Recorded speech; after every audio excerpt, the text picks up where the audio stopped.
lặng tai nỡ càng lấy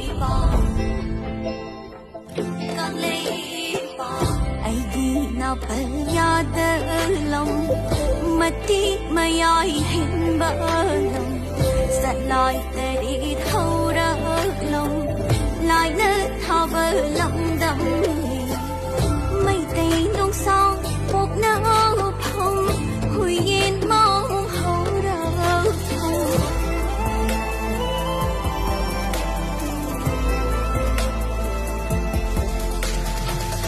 càng lấy bỏ kỳ lâm đậm ni yêu không có không mà đã hôn vỡ lòng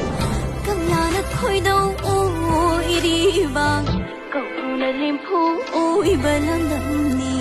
chinh đôn mà phần nợ phần sao đi bi thằng gì mà chinh hoang rừng câu na